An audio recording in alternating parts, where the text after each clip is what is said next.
세계가 발칵 뒤집혔습니다. 캐나다가 독일과 미국을 버리고 한국을 선택했기 때문입니다. 북극의 빙하가 녹으면서 러시아의 위협에 노출된 캐나다. 러시아가 핵잠수함까지 꺼내들었지만 미국도 독일도 캐나다의 구조 요청을 외면했죠. 하지만 바로 그때 한국이 움직이기 시작했습니다. 소문만 무성하던 비밀 무기를 깜짝 공개했고 그 기술이 담긴 잠수함을 캐나다에 납품하겠다고 선언한 것이죠. 이 소식이 퍼지자 러시아 함대는 즉시 모습을 감췄고 전 세계 전문가들의 시선은 한국이 감추던 무기로 쏠리게 됐습니다. 도대체 무슨 일이 벌어진 걸까요? 러시아의 핵잠을 멈춰 세운 한국의 무기, 지금 시작합니다.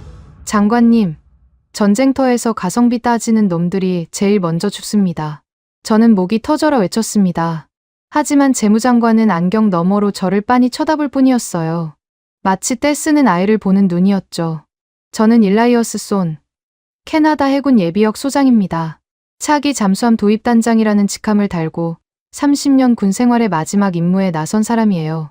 북해의 회색 늑대라는 별명이 붙을 만큼 한 번 문 건 절대 놓지 않았습니다. 그날도 마찬가지였어요.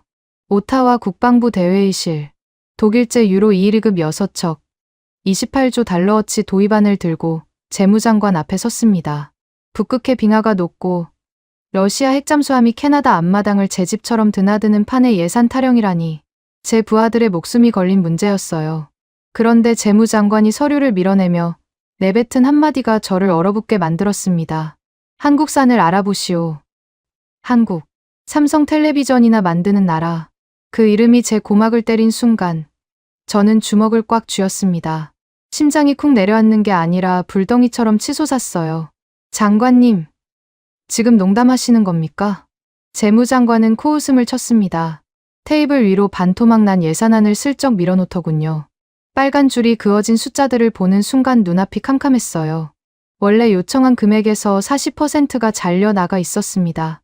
이 돈으로는 독일제 잠수함에 페인트 칠도 못합니다. 30년간 바다에서 굴러온 제가 봐도 이건 말이 안 되는 숫자였어요. 의회가 국방을 뭘로 보는 겁니까? 북극해에서 러시아 보레이급이 활개치는 판에 이 예산으로 뭘 지키라는 건지 답이 안 나왔습니다. 쏜 제독, 현실을 봐요. 의회가 이 이상은 못 준다고 했소. 한국이 싫으면 중고라도 알아보시지. 30년입니다. 30년 동안 저는 북극해 얼음장 밑에서 잠수함 해치 소리를 자장가 삼아 잤어요. 러시아 소나핑이 선체를 때릴 때 숨을 죽이고 부하들의 손을 잡았습니다. 그런 저한테 중고를 알아보라뇨. 왼쪽 눈썹 위에 흉터가 욱신거렸어요. 20년 전 잠수함 해치에 머리를 박고 생긴 흉터입니다. 바다가 제 얼굴에 새겨놓은 도장 같은 거예요. 이걸 보고도 가성비 타령을 하겠습니까? 저는 테이블을 짚고 일어섰습니다. 전 제 부하들을 할인 마트 상품 떨이하듯 태워 보낼 수 없습니다. 장관님이 직접 잠수함에 타 보시겠습니까? 300m. 바닷속에서 적 어뢰가 머리 위를 지나가는 소리를 한번 들어보시죠. 재무장관의 표정이 살짝 굳었습니다. 하지만 금세 안경을 고쳤으며 서류를 정리하더군요. 동료가 있었지만 이 사람은 숫자 앞에서 감정을 접는데 도 같은 관료였어요. 결정은 내려졌소. 한국 잠수함 실사를 다녀오시오. 그게 싫으면 도입단장직을 내려놓든가. 문이 닫혔습니다. 회의실에 저 혼자 남았어요. 주머니에서 낡은 지포 라이터를 꺼내 만지작거렸습니다. 금연 중이라 불은 안 켜요. 다만 이놈의 차가운 금속 감촉이 머리를 식혀주거든요. 딸깍, 딸깍. 라이터 뚜껑을 열었다 닫기를 반복하면서 생각했습니다. 한국산 잠수함이라 엑스포 전시장에나 어울리는 장난감을 사오라는 겁니까? 캐나다 해군의 미래를 피로 검증되지 않은 쇠에 맡기라는 소리였어요. 받아들일 수 없었습니다. 복도로 나서자 익숙한 향이 코를 찔렀습니다. 쿠바산 코이바. 한 개비에 30만 원짜리 시가를 피울 수 있는 사람은 이 건물에 하나뿐이죠. 카스파르 폰 홀렌이 벽에 기대 서 있었습니다. 독일 유로 다이내믹스의 아시아 태평양 지사장. 은발을 한 홀도 흐트러짐 없이 넘기고 이탈리아 맞춤 수트를 걸친 모습이 잡지 표지에서 걸어 나온 것 같았어요. 사관학교 교환학생 시절부터 30년 넘게 알고 지낸 사이입니다. 하지만 이 친구의 선물에는 항상 청구서가 따라왔죠. 일라이어스, 자네 목소리가 복도까지 들렸네. 카스파르는 시가를 하나 더 꺼내 제게 내밀었습니다. 저는 받지 않았어요. 지금 이 친구한테 빚을 지고 싶지 않았거든요. 회의 결과는 벌써 알고 있겠지? 카스파르가 시가 연기를 천천히 내뿜었습니다. 한국행이라며? 딱하군. 60조 원짜리 장난감 구경이라니. 그러더니 한 발짝 다가와 목소리를 낮췄어요. 내가 동행하지. 자네 혼자 가면 한국 측 쇼맨십에 넘어갈 수도 있으니까. 내가 그들이 가짜라는 증거를 직접 찾아주겠네. 발걸음이 멈췄습니다. 카스파르를 돌아봤어요. 이 친구의 속셈은 뻔했습니다. 독일제 잠수함이 팔려야 자기 실적이 되니까 한국을 깎아내리는 게 목적이겠죠. 하지만 그 순간 제 머릿속에는 전혀 다른 계산이 돌아가고 있었습니다. 한국의 자격 미달을 제 눈으로 확인하면 이 사업을 원점으로 되돌릴 명분이 생겨요. 재무장관 면전에 증거를 들이밀고 독일제를 다시 올리면 됩니다. 카스파르가 옆에서 흠집을 잡아주면 오히려 도움이 되겠죠. 좋아. 같이 가자. 카스파르의 입꼬리가 올라갔습니다. 저도 올라갔을 거예요. 서로 다른 이유였지만 이틀 뒤 캐나다 군용기가 태평양을 건너고 있었습니다. 기내에는 저와 카스파르 그리고 사라 젠킨스가 앉아 있었어요. 사라는 영국 MI6 출신의 군사정보 분석관으로 이번 실사에 자문 자격으로 붙은 사람입니다. 노트북 화면에서 눈을 떼지 않는 걸 보니 벌써 한국 측 자료를 분석하고 있었어요.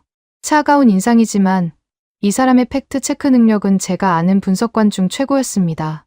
저는 자리에서 일어나 수행원들을 둘러봤습니다. 하나하나 눈을 마주쳤어요. 잘 들으시오. 이건 관광이 아닙니다. 한국 측이 무슨 쇼를 보여주든 박수 치지 마시오. 결함 100개를 찾아내기 전에는 그 비행장을 밟을 생각도 하지 마시오. 수행원들이 고개를 끄덕였습니다. 카스파르는 샴페인 잔을 기울이며 여유로운 미소를 지었어요.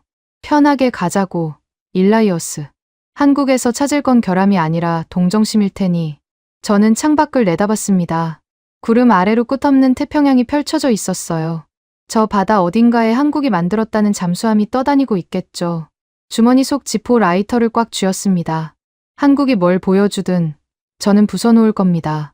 제 부하들의 목숨을 아시아의 허풍에 맡길 수는 없으니까요. 군악대가 보였습니다. 진해 기지 정문을 통과하자마자 양쪽으로 도열한 해군 의장대, 그 뒤로 금관악기를 들어올린 군악대원들이 연주 준비를 하고 있었어요.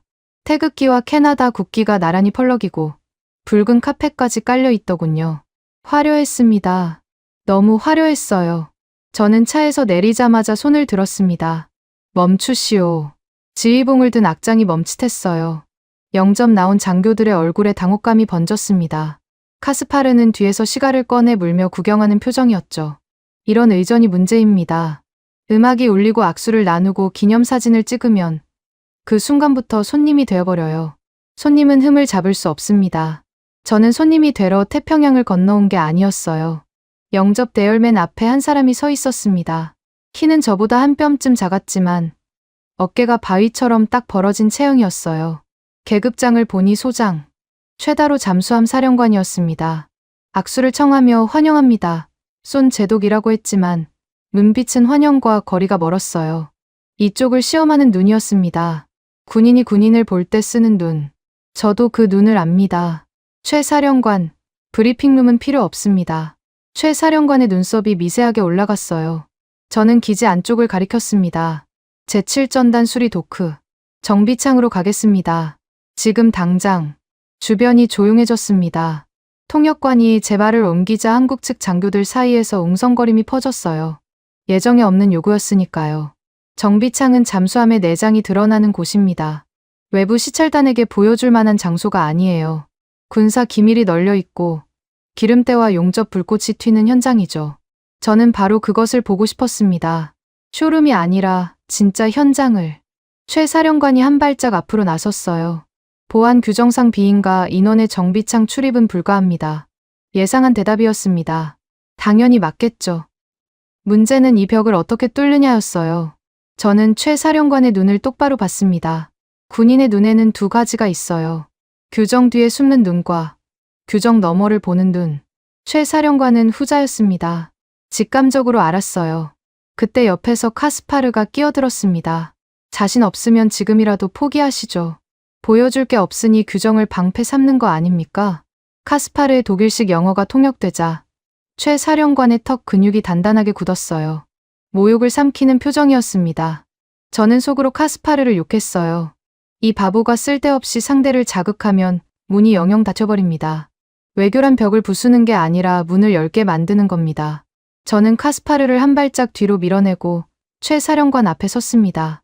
주머니에서 지포 라이터를 꺼냈어요. 딸깍. 뚜껑을 열고 다시 딸깍. 닫았습니다. 그리고 낮은 목소리로 말했어요. 최 사령관, 저는 이 계급장을 30년간 바닷속에서 달았습니다. 가짜를 사느니 이걸 떼겠소. 당신도 군인이라면 알 겁니다. 전쟁터에서 쇼룸은 의미가 없다는 걸. 진짜를 보여주시오. 그 배의 내장을 보여주시오. 침묵이 흘렀습니다. 3초, 5초, 10초. 바닷바람이 태극기를 펄럭이는 소리만 들렸어요. 최 사령관이 저를 뚫어지게 쳐다봤습니다. 제 눈썹 위 흉터를, 그리고 주머니에서 삐져나온 낡은 지포 라이터를 번갈아 봤어요. 군인은 군인을 알아봅니다. 흉터의 출처를, 라이터의 의미를. 말하지 않아도 아는 것들이 있죠. 최 사령관이 허리춤에 무전기를 꺼냈습니다. 그리고 전원을 껐어요. 기록에 남기지 않겠다는 뜻이었습니다. 옆에 서 있던 참모에게 고개를 돌리며 짧게 명령했어요. 비상 도크를 열어라. 책임은 내가 진다. 참모의 얼굴이 하얘졌습니다. 하지만 최 사령관의 눈빛에는 망설임이 없었어요. 이 사람은 자기 계급장을 걸었습니다. 저처럼 그 무게를 아는 사람만이 할 수 있는 결단이었죠. 차량이 기지 안쪽으로 깊숙이 들어갔습니다. 화려한 본관 건물을 지나고 사열대를 지나고 콘크리트 벽으로 둘러싸인 구역을 3번이나 통과했어요. 갈수록 간판은 사라지고 철 조망은 두꺼워졌습니다. 공기가 달라졌어요.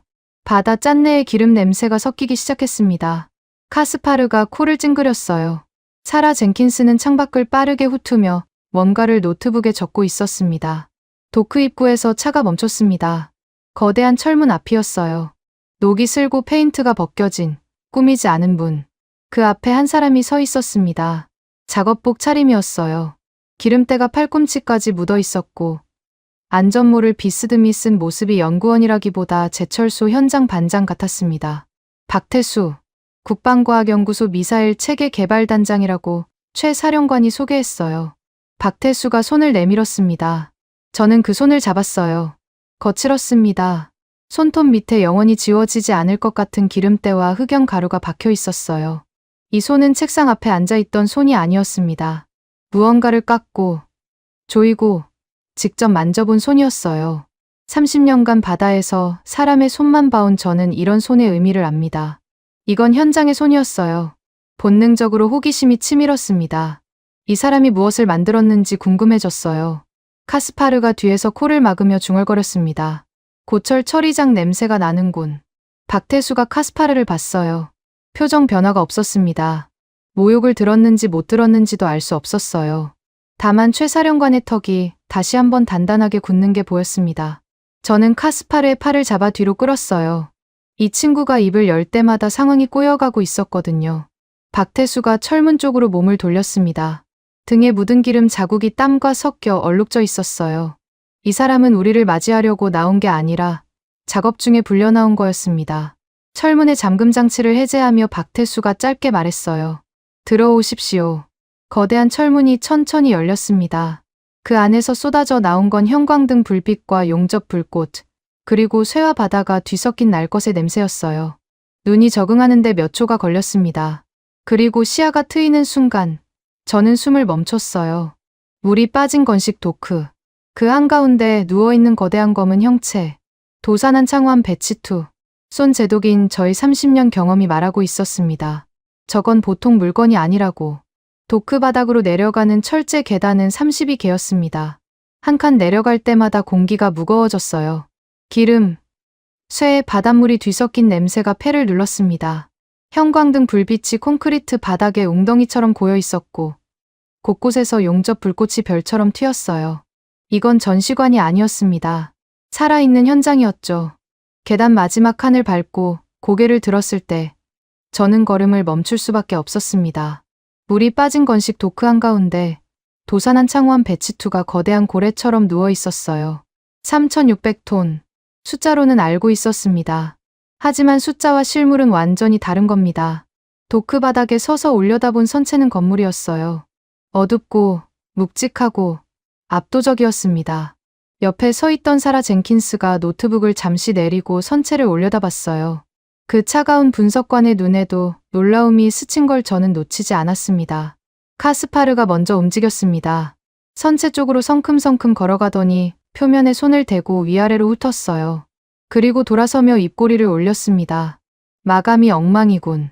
우리 독일제는 거울처럼 매끈한데 여긴 울퉁불퉁해. 만져봐. 일라이어스. 손으로 느껴지는 게 품질이야. 카스파르의 목소리가 도크 안에서 울렸습니다. 한국 측 기술자 몇 명이 고개를 돌려 이쪽을 봤어요. 통역이 되지 않아도 어감만으로 비난인 걸 알았을 겁니다. 저는 카스파르 옆으로 다가갔습니다. 장갑을 벗었어요. 맨손으로 선체 표면을 천천히 문질렀습니다. 거칠었습니다. 카스파르 말이 맞았어요. 독일제 잠수함의 매끈한 표면과는 확실히 달랐습니다. 미세한 요철이 손바닥에 걸렸어요. 이건 마감 불량인가? 손끝에 신경을 집중했습니다. 그런데 이상했어요. 거칠긴 한데 불규칙하지 않았습니다. 일정한 패턴이 있었어요. 마치 의도적으로 만들어진 것 같은. 그건 흠집이 아닙니다. 뒤에서 목소리가 들렸습니다. 돌아보니 작업복 차림의 노인이 서 있었어요. 황영감이라고 누군가 불렀습니다. 도장 반장이라더군요. 얼굴에 페인트 가루가 묻어 있었고 눈과 주름이 깊었어요. 이 사람도 박태수처럼 우리를 맞이하려고 나온 게 아니라 작업 중에 불려온 표정이었습니다. 음파를 잡아먹는 겁니다. 무반영 타일을 선체에 일체형으로 녹여 붙인 거예요.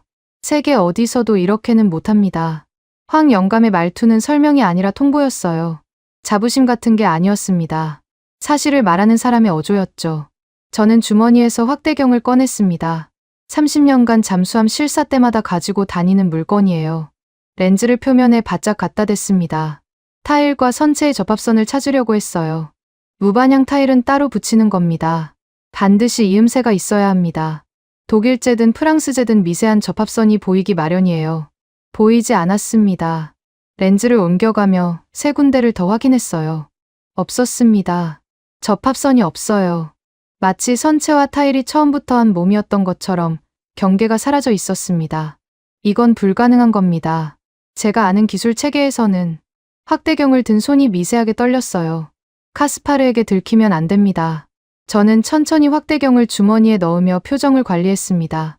하지만 머릿속은 폭풍이었어요. 이음새가 없다는 건 타일을 붙인 게 아니라 선체 주조 과정에서 일체화시켰다는 뜻입니다. 금속과 비금속을 하나의 공정으로 녹여 붙이는 기술. 이론적으로만 논의됐지 실현한 나라는 없었어요. 적어도 제가 아는 한 박태수 본부장이 옆에 와 있었습니다. 언제 다가왔는지도 모르겠어요. 이 사람은 발소리가 없었습니다. 작업화를 신고 있는데도 박태수가 선체를 올려다보며 무심하게 말했어요. 300기압에서 물 한 방울 안 셉니다. 당신네 독일 잠수함보다 100m 더 내려갑니다. 건조한 팩트였습니다. 감정이 실리지 않았어요. 자랑도 아니고 도발도 아니었습니다. 그냥 사실을 말한 겁니다. 그게 더 무서웠어요. 자랑하는 사람은 과장합니다. 사실만 말하는 사람은 과장할 필요가 없는 거예요. 제 턱이 저도 모르게 굳었습니다. 100m. 독일제보다 100m를 더 내려간다고요. 잠수함에서 100m는 숫자가 아닙니다. 생사의 경계예요. 그 100m 차이가 어뢰를 피하느냐 맞느냐를 가르는 겁니다. 카스파르의 얼굴이 살짝 창백해진 게 보였습니다. 하지만 이 친구는 쉽게 무너지는 사람이 아니에요. 즉시 표정을 추스르더니 수트 단추를 매만지며 웃었습니다. 겉만 번지르르한 건 흥미롭지 않아. 핵심은 소음이지. 일라이어스. 조용하지 못하면 바닷속에서 관짝이야. 이 배가 얼마나 시끄러운지 직접 재보자고. 화제를 돌리는 겁니다. 선체 기술에서 밀리니까 자기가 유리한 전장으로 옮기려는 거였어요. 소음. 카스파르는 이걸 자신 있어 했습니다. 독일 잠수함의 정숙성은 세계 최고 수준이니까요. 디젤 잠수함이 아무리 조용해봤자 독일제를 이길 수는 없다. 그게 카스파르의 확신이었습니다. 저는 선체에서 손을 뗐습니다. 손바닥에 미세한 요철의 감촉이 남아 있었어요. 침묵의 피부.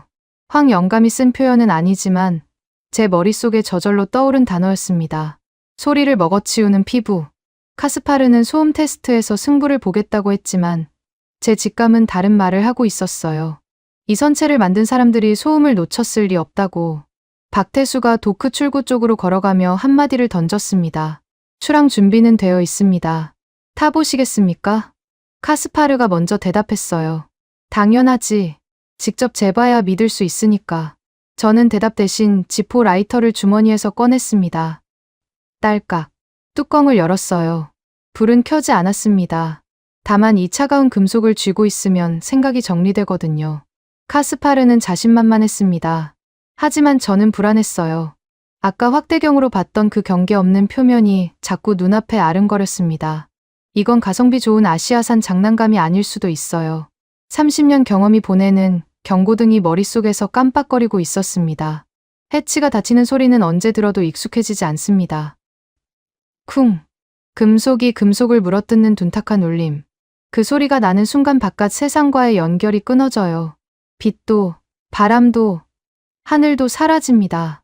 30년간 이 소리를 들어왔지만 남의 나라 잠수함 해치가 닫히는 건 또 다른 긴장이었어요. 내 배가 아니니까요. 내가 모르는 기계에 목숨을 맡기는 거니까요. 도산한 창원 배치2의 내부는 제 예상을 비껴갔습니다.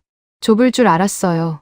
3,600톤급 디젤 잠수함이면 통로에서 어깨가 닿을 정도로 비좁은 게 정상이거든요. 그런데 CIC 전투지휘소에 들어서자 천장이 높았습니다. 5,000톤급 핵잠수함의 지휘소와 비교해도 밀리지 않는 공간 효율이었어요. 어떻게 이 톤수에서 이 공간을 뽑아냈는지 설계자의 머릿속을 열어보고 싶었습니다. 카스파르는 승함하자마자 바빠졌어요. 가방에서 은색 케이스를 꺼내더니 안에서 손바닥만 한 장치 6개를 늘어놓았습니다. 독일제 초정밀 소음 측정기였어요. 카스파르가 한국 측 허가도 받지 않고 선체 곳곳에 센서를 부착하기 시작했습니다. 격벽에 하나, 엔진실 방향 통로에 둘, CIC 천장에 하나. 능숙한 손놀림이었어요. 이 친구도 한때는 독일 해군 기술장교였으니까요. 최다로 사령관이 인상을 찡그렸지만 제지하지는 않았습니다. 보여줄 자신이 있다는 뜻이겠죠. 카스파르가 마지막 센서를 붙이고 돌아서며 말했습니다. 20노트 최대 속력 기동을 요청하겠네. 이 속도면 디젤 엔진이 비명을 지르지. 안에서 경운기 소리가 날 거야. 일라이어스. 아무리 겉을 잘 꾸며놔도 속도를 올리면 본성이 드러나는 법이거든. 자신만만했습니다. 저도 솔직히 같은 생각이었어요. 정숙성은 저 속에서나 유지되는 겁니다. 20노트로 전력 질주하면 엔진 소음, 프로펠러 캐비테이션, 선체 진동이 한꺼번에 터져 나와요. 디젤 잠수함의 구조적 한계죠. 독일이든 프랑스든 마찬가지입니다. 하물며 한국제가 예외일 리 없었어요. 잠수함이 움직이기 시작했습니다. 수심 200m. 악천후라 수면 위는 거칠었겠지만 이 깊이에서는 바다가 조용합니다. 선체가 미세하게 기울며 가속이 시작됐어요. 발바닥으로 진동이 전해져야 정상입니다. 엔진이 회전수를 올리면 바닥부터 떨리거든요. 저는 발바닥에 신경을 집중했습니다. 아무것도 느껴지지 않았어요. 이상했습니다. CIC 모니터에 찍힌 속도계는 분명히 올라가고 있었어요. 12노트, 15노트, 18노트. 숫자는 뛰는데 몸이 감지하는 건 아무것도 없었습니다. 발바닥도, 손바닥도, 귀도. 저는 의자 팔걸이를 잡고 있던 손에 힘을 주었어요. 진동을 잡아내려고. 금속을 통해 전달되는 미세한 떨림이라도 있을 거라 생각했습니다. 팔걸이는 차갑기만 했어요. 20노트. 최대 속력에 도달했습니다. 카스파르가 자기 모니터 앞에 앉아 있었어요. 6개 센서에서 수집된 데이터가 실시간으로 화면에 그려지고 있었습니다. 저는 카스파르의 등 뒤에서 그 화면을 봤어요. 소음 수치 그래프가 화면을 가로지르고 있었는데 선이 바닥에 붙어 있었습니다. 수평선. 제로에 가까운 수평선이 6개 채널 모두에서 일직선을 그리고 있었어요. 카스파르의 어깨가 굳었습니다. 화면을 2번, 3번 확인하더니 센서 케이블을 잡아당겨 접촉 상태를 점검했어요. 연결은 정상이었습니다. 카스파르가 키보드를 두들기며 감도를 최대로 올렸어요. 그래프가 미세하게 떨렸지만 그건 전자 노이즈 수준이었습니다. 엔진 소음이 아니에요. 이건 말이 안 돼. 카스파르가 중얼거렸습니다. 목소리에 여유가 사라져 있었어요. 화면을 다시 터치하고 센서 하나를 떼어내 다른 위치에 붙이고 소프트웨어를 재시작했습니다. 결과는 같았어요. 제로. 카스파르의 얼굴이 붉어지기 시작했습니다. 센서 고장이야. 한국 측이 장비를 조작한 거라고. 카스파르가 소리쳤습니다. 도크에서의 여유로운 비단 같은 말투는 간데없었어요. 계기판을 주먹으로 두들기며 한국 측 기술자에게 따져들었습니다. 최다로 사령관이 팔짱을 끼고 카스파르를 내려다봤어요. 대꾸하지 않았습니다. 대꾸할 필요가 없었겠죠. 숫자가 말하고 있었으니까요. 저는 CIC 한쪽 구석에 있는 소나 콘솔로 걸어갔습니다. 소나병이 앉는 자리예요. 헤드셋이 걸려 있었습니다. 최 사령관에게 눈짓으로 허락을 구했어요. 최 사령관이 고개를 끄덕였습니다. 저는 헤드셋을 집어들었어요. 제 개인 장비가 아니라 한국 해군 표준 청음 헤드셋이었습니다. 귀에 씌우자 외부 소음이 차단되고 선체 바깥의 수중 음향만 귀로 밀려들어왔어요. 20노트로 달리는 잠수함의 소나 헤드셋에서 들려야 하는 소리가 있습니다.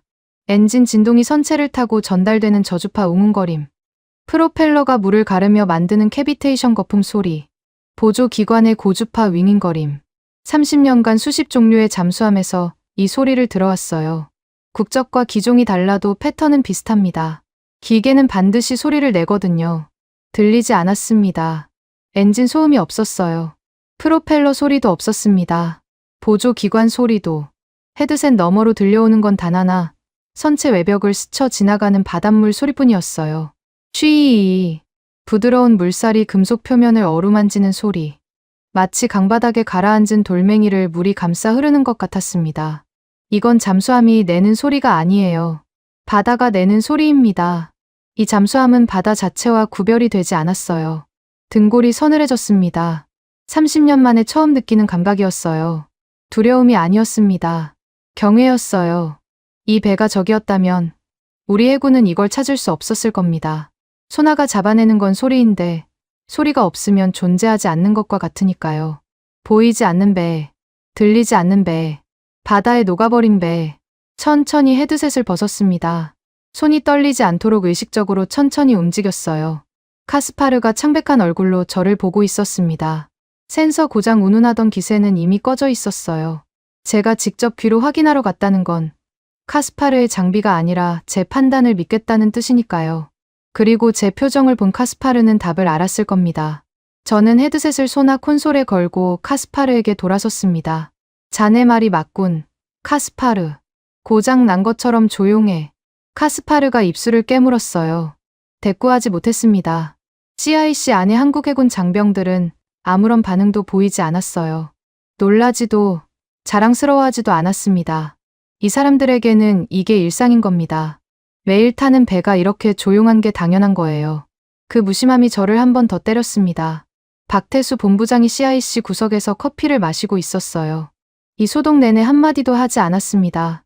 눈이 마주쳤어요. 박태수가 고개를 살짝 기울이며 물었습니다. 더 보시겠습니까? 그 말투에서 저는 뭔가를 감지했어요. 더 보시겠습니까? 단순한 질문이 아니었습니다. 이 배에는 아직 제가 보지 못한 게 남아있다는 뜻이었어요. 소음 테스트에서 압도당한 직후인데 더 보여줄 게 있다고요. 주머니 속 지포 라이터를 움켜쥐었습니다. 금속이 손바닥에 눌리는 감촉이 정신을 잡아줬어요. 보여주십시오. 박태수가 커피잔을 내려놓고 일어섰습니다. CIC 뒤쪽 이중 잠금 장치가 걸린 철제 문을 향해 걸어갔어요. 문 위에는 붉은색으로 제한구역이라고 적혀 있었습니다. 카스파르가 자리에서 벌떡 일어났어요. 센서 모니터를 붙잡고 있던 손이 허공을 잡았습니다. 이 친구도 느낀 거겠죠. 이 배의 진짜는 아직 시작도 안 했다는 걸. 박태수가 이중 잠금 장치에 손을 갖다 댔습니다. 지문 인식, 그리고 홍채 스캔. 두 번의 전자음이 울리고 철제 문이 열렸어요. 그 문 너머로 통로가 이어졌는데 CIC와는 공기 자체가 달랐습니다. 온도가 2, 3도쯤 낮았고 습기가 완전히 제거된 건조한 공기였어요. 무언가를 보존하기 위한 환경이라는 걸 직감적으로 알았습니다. 30년 군 생활에서 이런 공기를 맡아본 적이 있어요. 탄약고입니다. 정밀 무기를 저장하는 곳의 공기. 통로 끝에 또 하나의 문이 있었습니다. 박태수가 문을 여는 동안 뒤에서 카스파르의 구두 소리가 급해졌어요. 이 친구도 감을 잡은 겁니다. 소음 테스트에서 완패한 뒤 카스파르에게 남은 카드는 하나였거든요. 문이 열리기 직전 카스파르가 제 옆에 바짝 붙어 말했습니다. 일라이어스, 조용한 건 인정하지. 하지만 이건 결국 숨어있는 깡통이야. 러시아 보레이급이 북극해에서 핵탄두를 겨누고 있는데 어뢰 몇 발로 뭘 하겠나?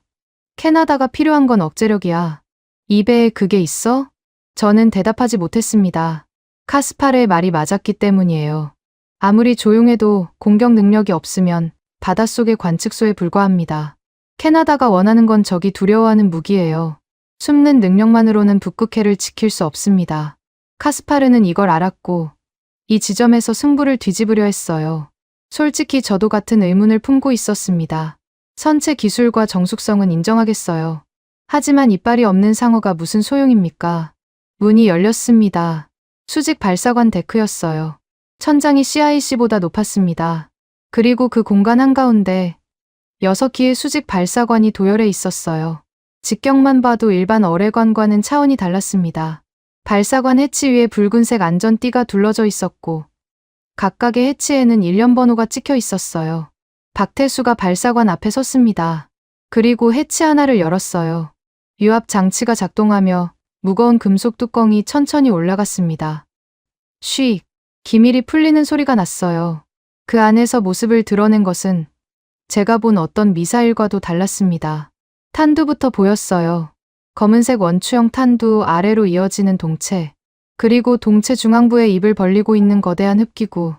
램제트 엔진의 공기 흡입구였습니다. 흉측했어요. 아름답다는 표현은 어울리지 않았습니다. 이건 예술품이 아니라 살상 도구였어요. 공기를 빨아들여 초음 속으로 내뱉는 기계. 목적이 선명하게 드러나는 형태였습니다. 한눈에 알 수 있었어요. 이건 배를 부수는 물건이라는 걸. 해성 5. 박태수가 말했습니다. 잠수함 발사형 초음속 순항 미사일. 그 이름을 듣는 순간 제 뇌리에 오타와에서 읽었던 정보 보고서 한 줄이 스쳤어요. 서해 경계선 500km 안으로 중국 항모가 절대 들어오지 않는 미스터리. 미국 위성도 원인을 찾지 못했던 수수께끼. 설마. 심장이 갈비뼈를 두드렸습니다. 카스파르가 뒷걸음질을 쳤어요. 이 친구의 얼굴에서 혈기가 빠져나가는 걸 봤습니다. 독일 해군 기술장교 출신인 카스파르도 이 흡기구의 의미를 이해한 거예요.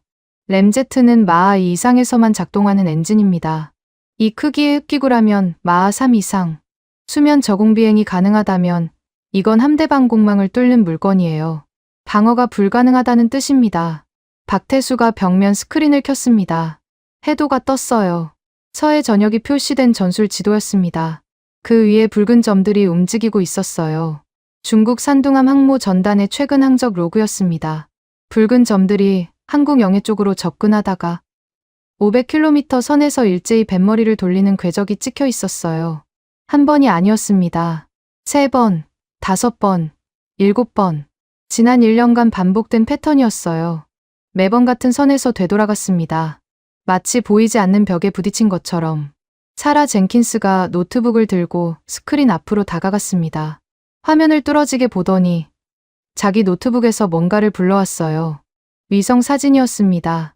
같은 해역, 같은 시간대의 영국 정보위성 촬영본. 사라가 두 데이터를 겹쳐봤어요. 항적이 일치했습니다. 한국 측이 제시한 데이터가 조작이 아니라는 뜻이었어요. 사라가 고개를 끄덕이며 저를 봤습니다.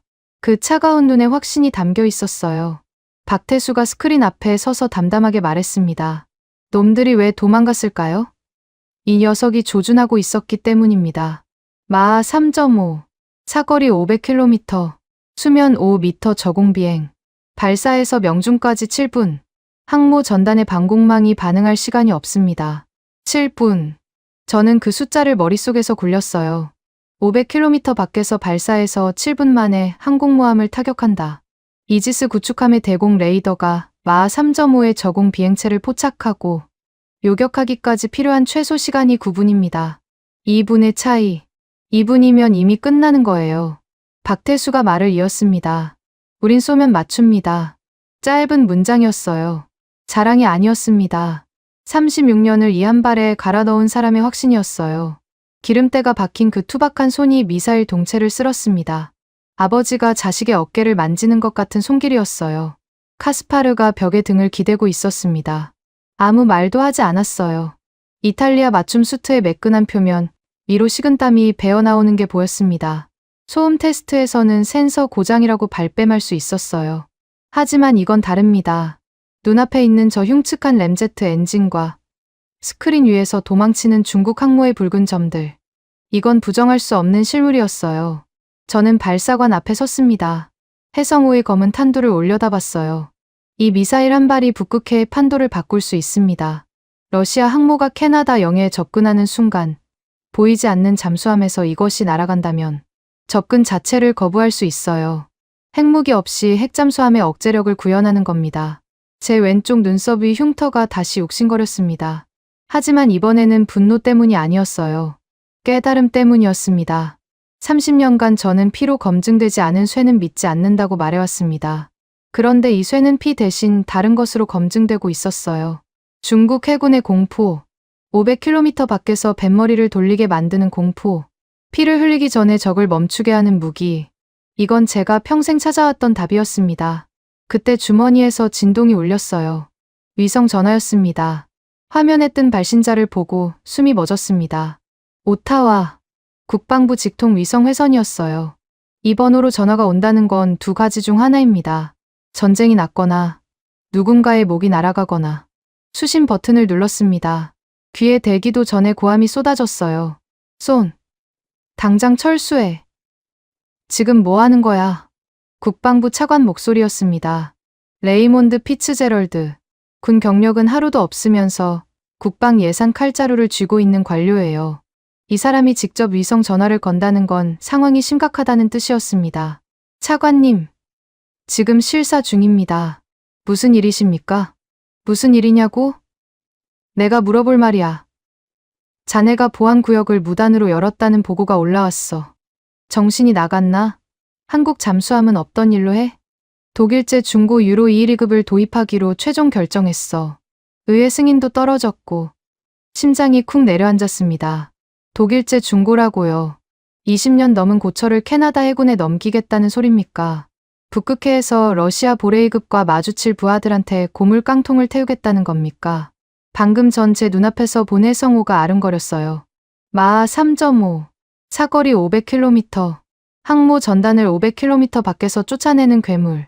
그리고 이 사람은 저한테 그걸 버리고 고철을 사오라고 합니다. 차관님, 여기서 지금 제가 뭘 보고 있는지 아십니까? 듣고 싶지 않아. 명령이야. 쏜. 짐 싸서 내일 아침 비행기 타. 이건 결정사항이지 논의 사항이 아니야. 수화기를 쥔 손에 힘이 들어갔습니다. 전화기 너머로 피츠제럴드가 숨을 몰아쉬는 소리가 들렸어요. 이 사람은 겁먹어 있었습니다. 화가 난 게 아니라 겁먹은 겁니다. 누군가에게 압박을 받고 있다는 뜻이죠. 저는 고개를 돌렸습니다. CIC 구석에서 카스파르가 서 있었어요. 위성 전화 소동이 벌어지는 동안 이 친구는 한 발짝도 움직이지 않았습니다.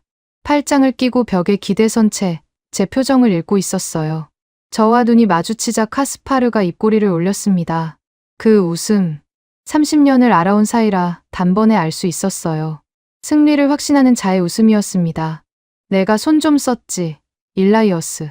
카스파르가 한 발짝 다가오며 말했어요. 목소리가 다시 비단처럼 부드러워져 있었습니다. 도크에서의 창백함은 완전히 가셨더군요. 피츠제럴드 차관은 합리적인 사람이야. 캐나다 납세자의 돈으로 검증되지 않은 아시아산 무기를 사는 건 정치적 자살이라는 걸 이해시켰을 뿐이지. 넌 빈손으로 돌아가야 해, 친구. 친구. 그 단어가 이렇게 역겨운 적은 처음이었어요. 카스파르는 처음부터 이게 목적이었습니다. 동행을 자처한 건 한국의 결함을 찾기 위해서가 아니었어요. 제가 현장에 발이 묶여있는 동안 본국 정치판을 뒤집어 놓기 위해서였던 겁니다. 소음 테스트에서 지고 해성호를 목격하고 패닉에 빠진 것처럼 보였지만 이 친구는 그 와중에도 오타와의 손을 뻗고 있었어요. 전장에서 지면서 정치에서 이기는 전략. 독일 귀족의 피가 이런 겁니까? 위성 전화 너머로 피츠제럴드가 다그쳤습니다. 쏜. 듣고 있나? 대답해. 저는 전화기를 내려다봤습니다. 손 안에 차가운 금속 덩어리. 이 버튼 하나로 본국의 명령에 복종할 수 있어요. 짐 싸고 비행기 타고 돌아가서 독일제 고철 도입 서류에 도장 찍으면 됩니다. 제 군 생활은 무사히 마무리되겠죠. 연금도 나올 거예요. 편안한 노후가 기다리고 있습니다. 그런데 눈앞에 아까 그 스크린이 떠올랐어요. 500km 선에서 황급히 뱃머리를 돌리는 붉은 점들. 중국 항모 전단이 도망치는 궤적. 그리고 박태수의 목소리. 우린 쏘면 맞춥니다. 36년을 한 발에 갈아 넣은 사람의 확신. 기름때 박힌 손으로 미사일 동체를 쓸던 그 손길. 이걸 포기하고 독일제 고철을 사오라고요? 제부 아들한테 관짝을 태우라고요? 주머니 속 지포 라이터가 허벅지를 눌렀습니다. 피로 검증되지 않은 쇠는 믿지 않는다. 30년간의 제 신조였어요. 하지만 이 배는 피 대신 공포로 검증됐습니다. 중국 해군의 공포로. 그게 피보다 확실한 증거 아닙니까? 수화기를 천천히 들어올렸습니다. 차관님, 뭐야? 결정한 거야? 여기 깊은 바닷속이라 통신 상태가 아주 나쁘군요. 전원 버튼을 눌렀습니다. 화면이 꺼졌어요. 그리고 전화기를 바닥에 던졌습니다. 금속이 철판 위에 부딪히며 딸깍 소리를 냈어요. CIC 안이 조용해졌습니다. 모든 시선이 저를 향했어요. 한국 해군 장병들, 사라 젠킨스, 최다로 사령관, 그리고 웃음이 사라진 카스파르. 저는 박태수에게 돌아섰습니다. 이 미사일, 패키지에 포함됩니까? 박태수의 표정이 변하지 않았어요. 이 사람은 처음 만났을 때부터 지금까지 단 한 번도 감정을 드러내지 않았습니다. 고개를 한번 끄덕였어요. 그것으로 충분했습니다. 저는 안쪽 주머니에서 서류를 꺼냈습니다. 전권 위임 계약서. 오타와를 떠나기 전에 만약을 대비해 준비해둔 것이었어요. 그때는 정말 만약이었습니다. 한국 잠수함이 기대 이상일 가능성은 1%도 생각하지 않았으니까요. 하지만 노장은 전투에 나가기 전에 모든 시나리오를 준비합니다. 패배할 시나리오까지도. 펜을 꺼내 서명란에 이름을 적었습니다. 일라이어스 손, 캐나다 해군 예비역 소장, 차기 잠수함 도입단장. 펜 끝이 종이 위를 긁는 소리가 CIC 안에 울렸어요. 작은 소리였지만 그 순간만큼은 세상에서 가장 큰 소리처럼 느껴졌습니다. 서명을 마치고 고개를 들었어요. 카스파르가 벽에서 등을 떼고 한 발짝 다가와 있었습니다. 얼굴이 사색이었어요. 비단 같던 여유는 간데없고 입술이 파르르 떨리고 있었습니다. 저는 서류를 들어 카스파르에게 흔들어 보였습니다. 유감이군. 카스파르. 자네 배엔 이게 안 실리잖아. 카스파르의 눈이 서류와 뒤편의 해성, 발사관을 번갈아 봤습니다. 입을 열었다가 닫았어요. 할 말을 찾지 못하는 거였습니다. 30년 넘게 알아온 이 친구가 말문이 막힌 걸 처음 봤어요. 독일 귀족의 품격, 지칠의 격조, 나토의 표준. 그 화려한 단어들이 마하 3.5 앞에서 종이 조각처럼 날아갔습니다. 넌 해고야. 카스파르의 어깨가 무너졌습니다. 하지만 저는 이미 돌아서고 있었어요. 카스파르를 더 볼 필요가 없었습니다. 최다로 사령관이 팔짱을 풀고 제 앞에 섰어요. 아무 말도 하지 않았지만 눈빛이 달라져 있었습니다. 정문에서 저를 시험하던 그 날카로운 눈이 아니었어요. 군인이 군인을 인정하는 눈이었습니다. 박태수가 구석에서 다시 커피잔을 들었어요. 한 모금 마시고 창백한 형광등, 불빛 아래서 미사일 동체를 올려다봤습니다. 36년. 이 사람이 이 한 발에 쏟아부은 시간. 가족도 없이 연구소 야전 침대에서 보낸 밤들. 지금 이 순간 그 모든 시간의 의미가 완성되고 있었어요. 하지만 박태수의 표정은 여전히 변하지 않았습니다. 기뻐하지도 감격하지도 않았어요. 그냥 커피를 마셨습니다. 정치는 위에서 하고 전쟁은 밑에서 합니다. 저는 오늘 전쟁을 이기는 무기를 샀어요. 오타와가 뭐라고 하든 의회가 뭐라고 하든 상관없었습니다. 이 서류 한 장이 캐나다 북극해의 미래를 바꿀 겁니다. 제 군 생활이 끝나더라도. 바닥에 떨어진 위성 전화가 형광등 빛을 받아 번들거렸습니다. 저는 그걸 주울 생각이 없었어요. 소식은 제가 생각했던 것보다 빠르게 퍼졌습니다. 계약서에 서명한 지 8시간도 지나지 않았는데 진해 기지 작전실 스크린에 CNN 속보 자막이 떴어요. 캐나다, 한국의 비밀 병기를 선택하다. 빨간 속보띠가 화면 하단을 가로지르고 있었습니다. 누가 흘렸는지는 모르겠어요. 오타와의 피츠제럴드 차관이 분풀이로 언론에 던졌을 수도 있고 카스파르가 유로 다이내믹스 본사에 보고하면서 새어나갔을 수도 있습니다. 어쨌든 비밀은 끝났어요. 작전실에서 CNN 화면을 보는데 옆에 있던 사라 젠킨스가 노트북을 돌려 제게 보여줬습니다. 영국 정보망을 통해 실시간으로 올라오는 각국 반응 요약이었어요. 가장 먼저 움직인 건 중국이었습니다. 베이징이 난리입니다. 사라의 목소리가 평소보다 한 톤 높았어요. 이 차가운 분석관이 흥분하는 걸 처음 봤습니다. 사라가 화면을 스크롤하며 설명했어요. 중국 외교부가 항해 성명 초안을 작성했답니다. 한국의 공격형 무기 수출은 영내 안보 균형을 위협한다. 어쩌고 하는 전형적인 외교 수사였죠.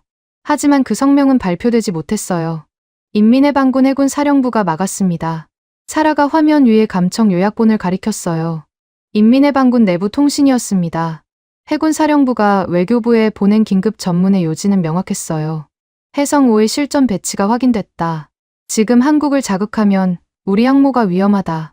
성명 발표를 보류하라. 저는 그 문장을 2번 읽었습니다. 세 번째 읽을 때 무릎에 힘이 풀렸어요. 의자에 앉아야 했습니다. 중국 해군이 자국 외교부를 막은 겁니다. 항해 성명 하나 못 내게 한 거예요. 왜? 해성5가 무서워서. 사흘 전만 해도 엑스포 전시장 장난감이라고 비웃었던 한국의 미사일이 지금 이 순간 14억. 인구 대국의 입을 틀어막고 있었습니다. 미사일 한 발이 성명서 100장보다 강하다는 걸 중국이 제 눈앞에서 증명하고 있었어요. 그리고 위성 사진이 도착했습니다. 사라가 영국 정보위성에서 내려받은 서해 해역 촬영본이었어요. 중국 동해함대가 찍혀 있었습니다. 이번에는 평소의 500km 선이 아니었어요. 거기서 200km를 더 뒤로 물린 위치였습니다. 700km. 중국 항모 전단이 한국 영해에서 700km 밖으로 밀려난 거예요. 해성 5의 사거리가 500km니까 200km의 안전거리까지 확보하고 도망친 겁니다. 항모 전단이 자국 해안 쪽으로 꼬리를 마는 모습이 위성 사진에 고스란히 찍혀 있었어요. 이 사진 공개되면 어떻게 됩니까? 사라에게 물었습니다. 사라가 안경을 고쳤으며 대답했어요. 이미 유출됐습니다. 로이터 통신이 30분 전에 입수했어요. 스크린을 다시 봤습니다. CNN 화면이 바뀌어 있었어요. 위성 사진이 전면에 뜨고 하단 자막이 흘렀습니다. 중국 동해함대, 한국 영해에서 후퇴, 한국산 초음속 미사일의 위력인가. 앵커의 목소리가 작전실에 울렸어요. 전 세계가 보고 있었습니다. 사흘 전까지 아무도 몰랐던 해성5라는 이름이 지금 지구 반대편 뉴스룸에서 울려 퍼지고 있었어요. 최다로 사령관이 작전실에 들어왔습니다. 표정이 단단했어요. 기뻐하는 얼굴이 아니었습니다. 군인은 전장이 넓어지면 경계하는 법이거든요. 최 사령관이 스크린을 한번 훑고 저를 봤어요. 말없이 고개를 끄덕였습니다. 우리는 같은 걸 생각하고 있었어요. 이건 이제 한국과 캐나다만의 문제가 아니라는 걸. 예상대로였습니다. 오후가 되자 전화가 쏟아졌어요. 첫 번째는 호주 국방장관이었습니다. 수화기 너머로 조심스럽지만 다급한 목소리가 들렸어요. 쏜 제독, 한국 잠수함. 진짜 물건입니까?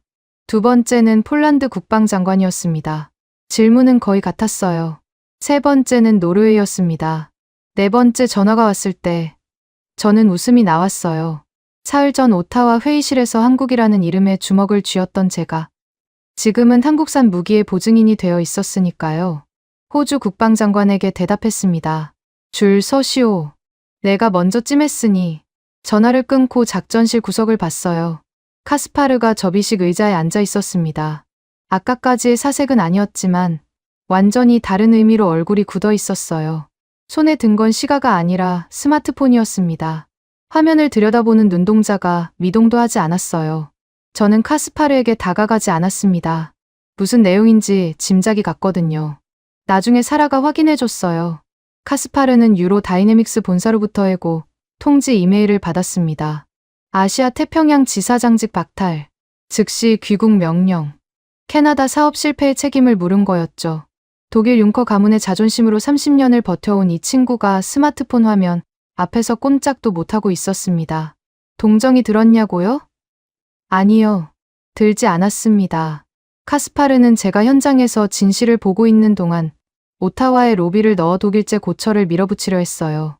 제 부하들의 목숨 따위는 계산에 없었던 겁니다. 지칠의 격조, 나토의 표준. 그 화려한 포장지 안에 들어있던 건 20년 된 중고 잠수함이었어요. 카스파르가 판 건 브랜드였지 무기가 아니었습니다. 전쟁터에서 브랜드는 어뢰를 막아주지 못해요. 저녁이 되자 캐나다 국내 뉴스가 뒤집어졌습니다. 사라가 오타와 현지 반응을 실시간으로 중계해줬어요. 위성 사진 공개 이후 여론이 완전히 돌아섰답니다. 의회에서 독일제 도입을 밀었던 의원들이 입을 다물었어요. 소셜미디어에는 제 이름이 올라오고 있었습니다. 쏜 제독이 썩은 정치인들로부터 나라를 구했다. 제가 영웅이라고요. 웃기는 소리였어요. 저는 영웅이 아닙니다. 제 부하들을 관짝에 태우지 않으려고 발버둥 친 것뿐이에요. 하지만 진짜 영웅은 따로 있었습니다. 작전실을 나서려는데 복도 끝에서 박태수 본부장이 걸어오고 있었어요. 작업복 차림 그대로였습니다. CNN도, 위성 사진도, 호주 국방장관의 전화도 이 사람에게는 아무 의미가 없는 것 같았어요. 박태수는 저와 스쳐 지나가며 고개만 살짝 숙였습니다. 그리고 도크 방향으로 사라졌어요. 아마 다시 작업하러 가는 거겠죠. 36년째 같은 자리에서 쇠를 깎고, 조이고, 다듬는 겁니다. 그 뒷모습을 보며 생각했어요. 세상이 떠들썩한 건 미사일 한 발 때문이지만 그 한 발을 만든 건 저 기름때 묻은 손이었습니다. 100장의 성명서보다 한 발의 미사일이 평화를 지킨다면 그 미사일을 만든 손이야말로 이 시대의 진짜 방패 아닙니까? 내일이면 저는 이 기지를 떠납니다. 오타와로 돌아가야 해요. 거기서 무엇이 기다리고 있든. 새벽 4시에 눈이 떠졌습니다. 잠을 설친 게 아니에요. 군인은 떠나는 날 새벽에 저절로 깨는 법입니다. 30년간 그래왔어요. 숙소 창문 너머로 지내 기지의 야간 조명이 희미하게 빛나고 있었습니다. 사흘 전 이 기지에 도착했을 때는 비가 쏟아졌었죠. 군악대를 멈추고 최다로 사령관에게 정비창을 열라고 다그치고 카스파르와 함께 도크로 내려갔던 그날. 고작 사흘이었어요. 그런데 30년이 지난 것 같았습니다. 사흘 전의 일라이어스 손과 지금의 일라이어스 손은 같은 사람이 아니었으니까요. 옷을 갈아입고 밖으로 나섰습니다. 비가 그쳐 있었어요. 공기가 씻긴 듯 맑았습니다. 바다 짠내와 소나무 향이 뒤섞인 지네만의 새벽 냄새였어요. 동쪽 수평선이 붉게 물들기 시작했습니다. 해가 뜨려는 거였어요. 부두 쪽으로 걸었습니다. 제가 찾는 사람은 이 시간에도 도크에 있을 거라는 확신이 있었거든요. 역시 그랬습니다. 건식 도크 입구에서 박태수 본부장을 찾았어요. 작업복 차림이었습니다. 처음 만났을 때와 똑같은 기름때 묻은 작업복.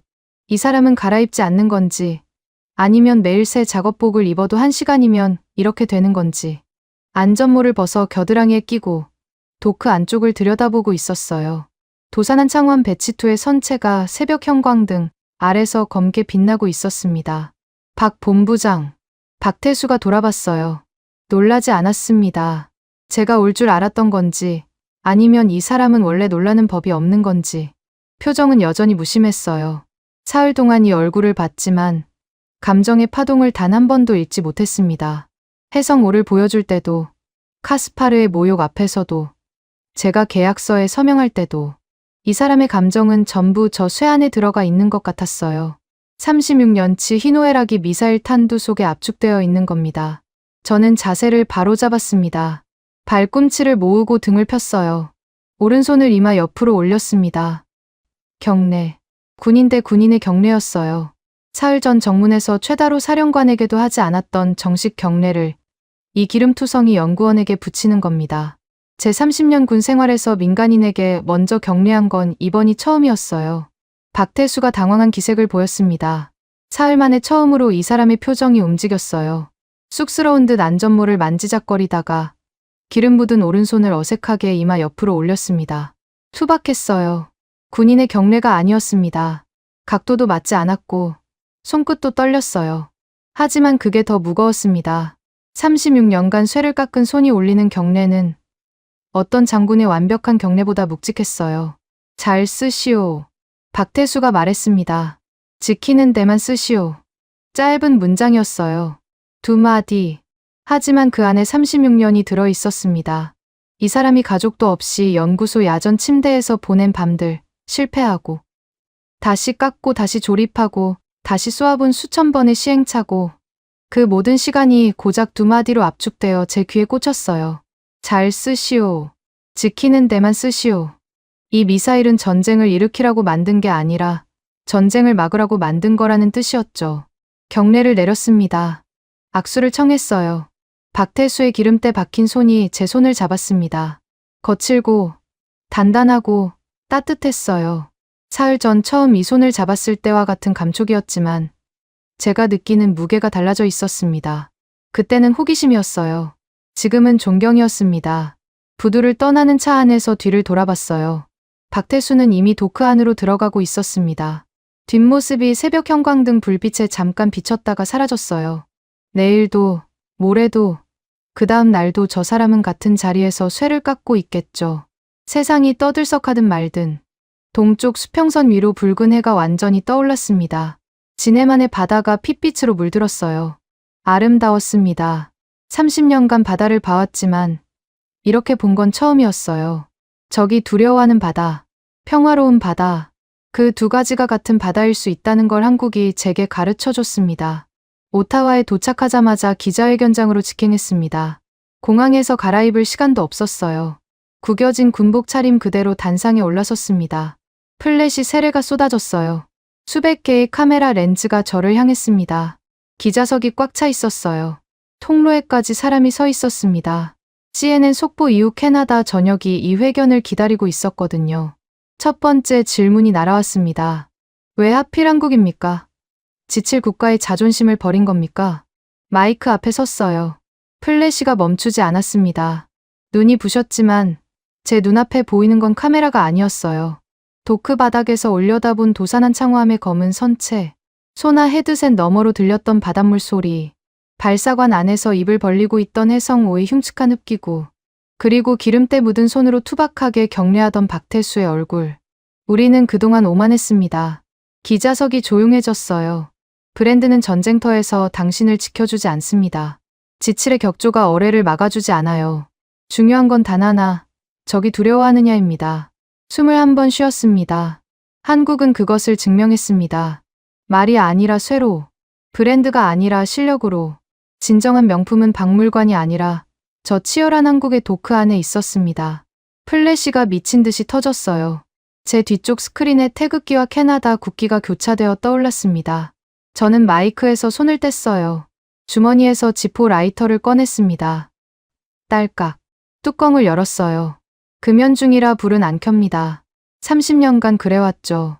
하지만 이 차가운 금속 감촉만큼은 여전히 제 머리를 맑게 해줍니다. 라이터를 내려다보며 생각했어요. 피로 검증되지 않은 쇠는 믿지 않는다. 30년간의 제 신조였습니다.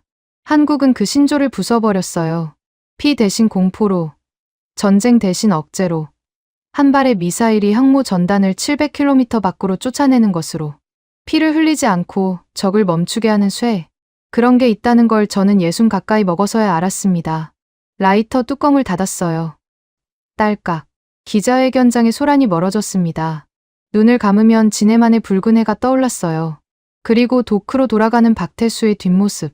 내일도 쇠를 깎을 그 손. 이 이야기를 왜 하느냐고요.